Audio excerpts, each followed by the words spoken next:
All right, welcome to another lecture. We're talking about harmonic functions still, and we're going to talk about the Schwarz reflection principle for harmonic functions, and that's subsection 7.3.2 in the book. And you can get the book in the link in the description, get a PDF, you can get a cheap paperback if you want.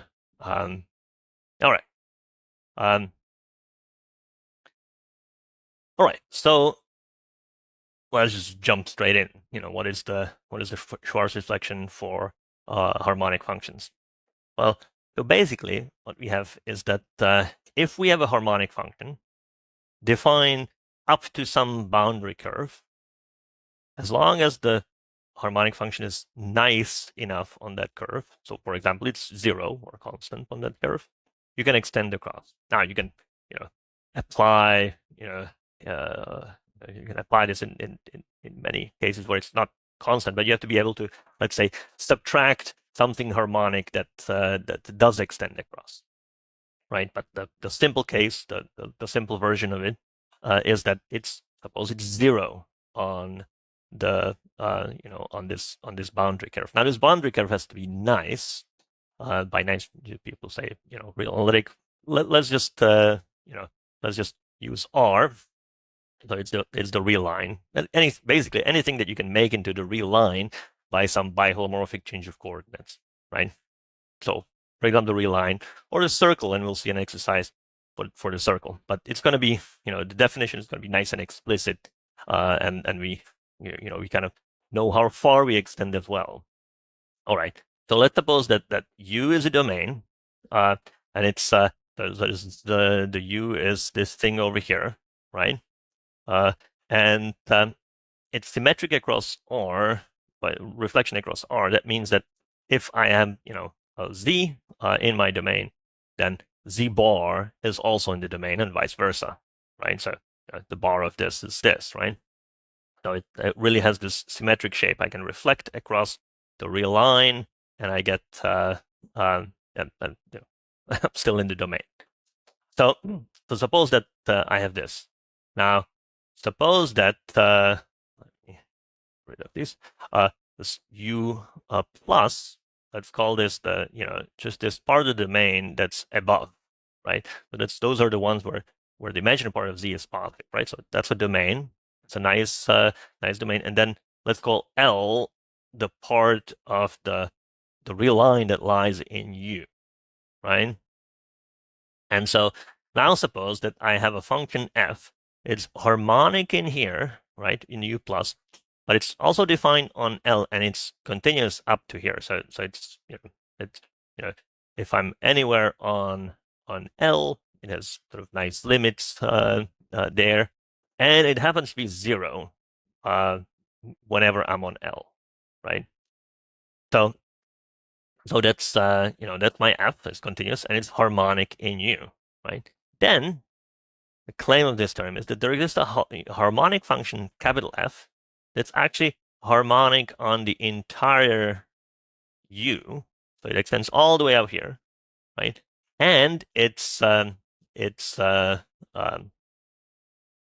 restriction to this part, to U plus, is just little f, the thing that you started with, right? Okay, now there is a version of this for holomorphic function that's perhaps, if people say Schwarz reflection principle, often the holomorphic one, and we'll get to that in a later section, but it's basically the same idea. Because real parts of holomorphic functions are harmonic, right? It's it makes sense that we would have kind of the same thing. Okay, so but let's focus on harmonic functions at this point, right? So how do we prove this? Well, the trick is basically just brute force, right? I mean, you say we're going to define f, right? We're going to give an explicit definition of capital F in terms of little f, and then we're going to show that this capital F is harmonic, right? And you can see that it's called the reflection principle because you're reflecting this this f, right? So it's on U plus and on the real line is just little f. And when you're below the real line, what we do, we reflect across, but we don't take that value, we take the minus of that value. You can kind of think about why that would be. So if you have something that's let's say positive, on U plus, and it's going down, right, towards, it hits 0. I mean, obviously it shouldn't go back up, right? It should go down. Right? So it has the same shape. It's reflected across. So if it's if it was maybe something like imaginary of z or something, right? You have this plane. It goes down to the real line, and then it keeps going down and becomes negative as you cross the real line, right? I mean, basically, the easiest thing, would be to try a couple of f and see that has to be that's what it has to be, right? Now, the neat thing is this actually does work, right? So let's prove that this capital F is harmonic. So first part, on U plus, f is harmonic. It's just equal to little f. So yeah, that's just by hypothesis. We are assuming that it's harmonic there. Now, now suppose we're below the real line. So we're not on the real line yet. We're below the real line. So we're in U, and imaginary part of z is negative. Then, well, we look at the definition of capital F. It's minus little f of z bar. Let's write it in terms of x and y.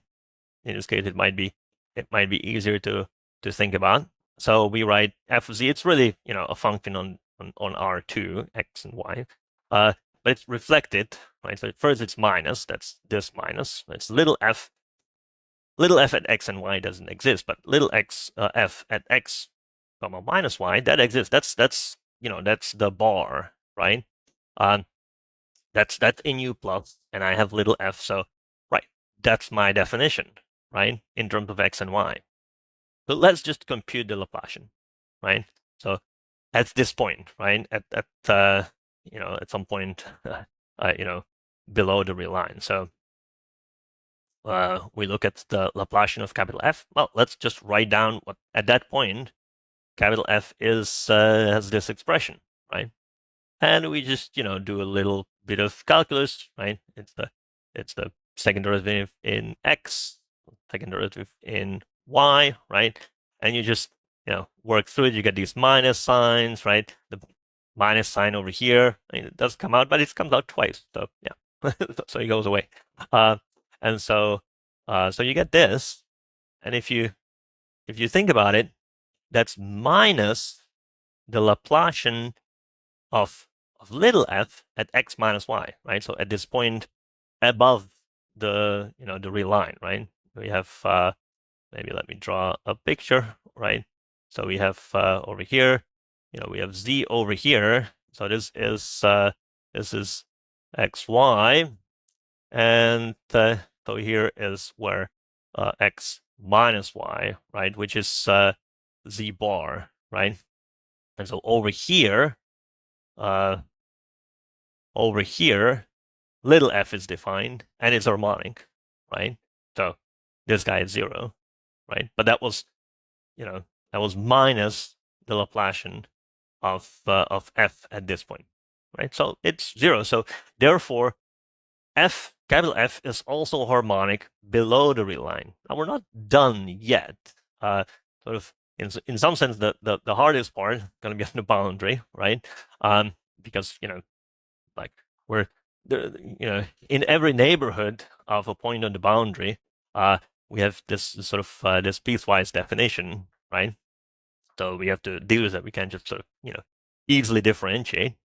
We only know that the function is continuous, right? I mean, it's clear that capital F is continuous, right? That's not hard, but it's not right, because this is continuous up to the boundary. Therefore, this is going to be continuous up to the boundary. You get that every limit obviously exists at this boundary at on L.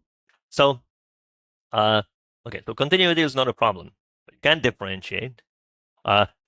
But we have other ways of checking harmonicity. We could look at the mean value, right? So suppose that we're on the boundary, so we have some real z, right? And we look at a small enough disk, so that it's inside U, right? So let me draw that. So we have this z is on here, and we have a small enough disk, and U is somehow bigger. Now we're gonna take the mean value of this f. We're gonna take its average over this circle, right?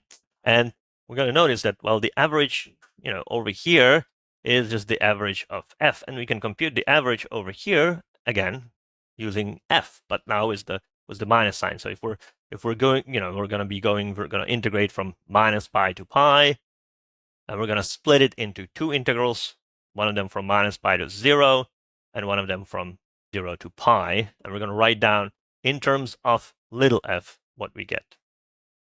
Okay, so let's compute the mean value over this circle.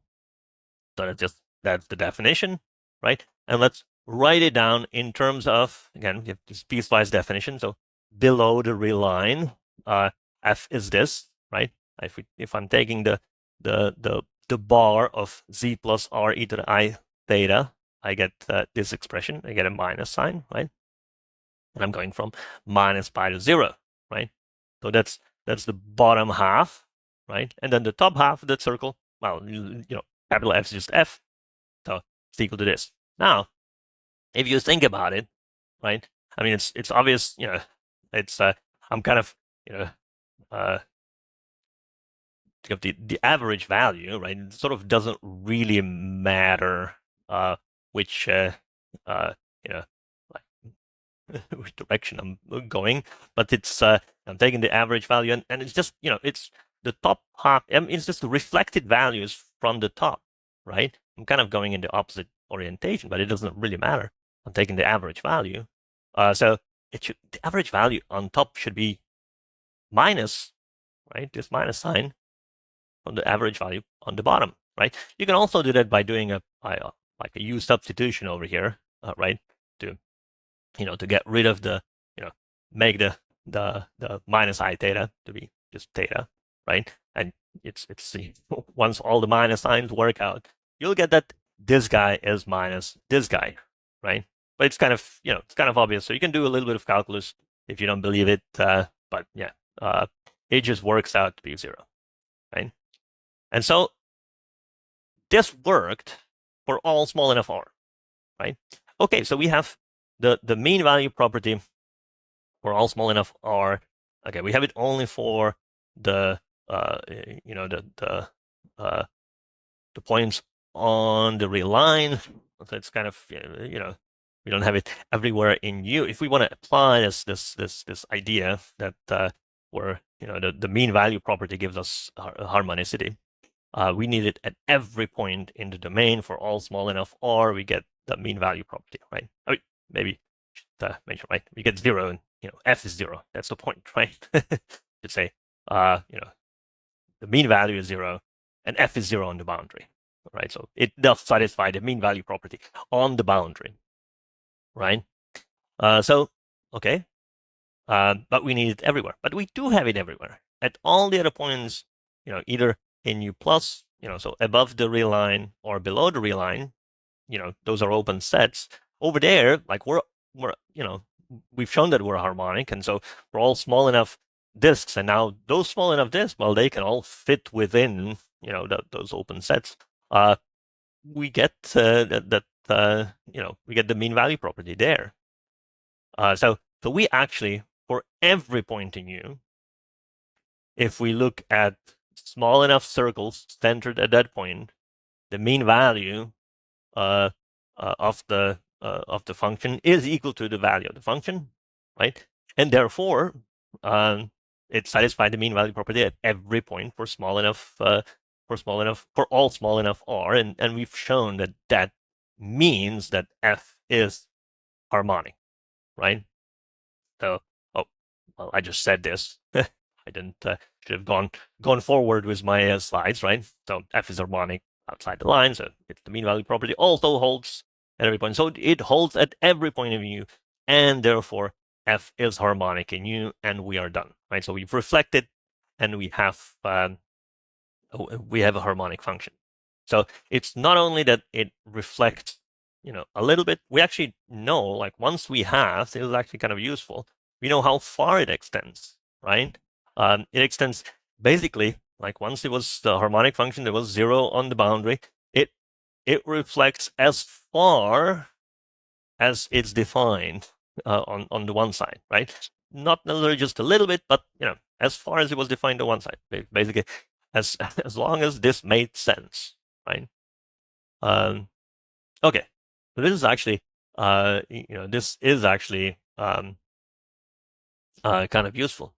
Okay, so we can use this to our advantage to show a couple of a few nice exercises. So, for example, if we take the Dirichlet problem, in the upper half plane, right? We've seen or we've said that it's not unique, right? The solution, right? If I define a continuous function, define 0, right? Then there's there's lots of harmonic functions which are 0 on on the real line and harmonic in the upper half plane. That's for example, imaginary of z and twice the imaginary of d, right? So there's lots of different harmonic functions, but there's a unique bounded one, or actually, it's even slightly slightly more. If I have any two harmonic functions and they're equal on the boundary, but they're equal on the real line and they're harmonic in the upper half plane, and their difference is bounded. So I need, basically, this is replacing, there's a bit of the boundary at the infinity, right? And so, I'm replacing, I don't quite have some sense that they're equal there, right? So I'm replacing that with, well, just suppose that that f minus g is bounded there, right? Then they're actually equal on the entire upper half plane, right? So so bounded solutions are unique, or they're unique. If they have to differ. If they're different, they have to differ by something unbounded. Basically, is the upshot. Now, as I said, we can reflect across other things than the real line. So, for example, across the circle, the reflection is the standard Euclidean reflection across. So this is this is really 1 over z bar, right? So it's just the standard Euclidean reflection across a circle. So if I have a domain, it's symmetric with respect to that, and I have a continuous function that's on this domain up to the circle and inside the disk, and it's harmonic, then or it's harmonic in D, and it's 0 on the boundary, so 0 on the circle. Then it extends as a harmonic function in U, and you can use this as that reflection, right? So you can actually prove that explicitly, adapt the proof to this setting, and it will work. It's just a little bit more complicated. And there's, of course, there's more that that you can do. You can do this in many different many different contexts. Of course, the a straight line or a circle, those are the most obvious ones, right? And those are the ones where it's easy to write down explicitly what the reflection is. All right. Now, here's it's kind of a fun example. It's kind of related to the first exercise. So if I have a continuous harmonic function on H and it's 0 on the real line, right? So it's kind of a natural thing to try to apply Schwarz reflection principle. Suppose it's actually strictly positive on H, not just non-negative. It's actually strictly positive on the upper half plane, right? So it's 0 and on the real line and positive everywhere, strictly positive. So it's never 0 above h.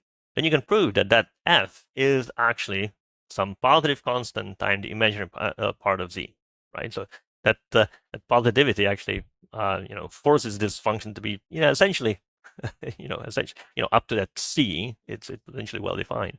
And they're called Martin functions. You can do them for more domains. This is the simplest domain. Right, and to do it, the hint is to, well, you can find an entire function with an imaginary part f, right? And then you just need to figure out that that function has a pole and infinity, and then you're going to work it out, right? Yeah, so that's the hint. I don't want to give away the you know give away the solution. All right, so see you next time.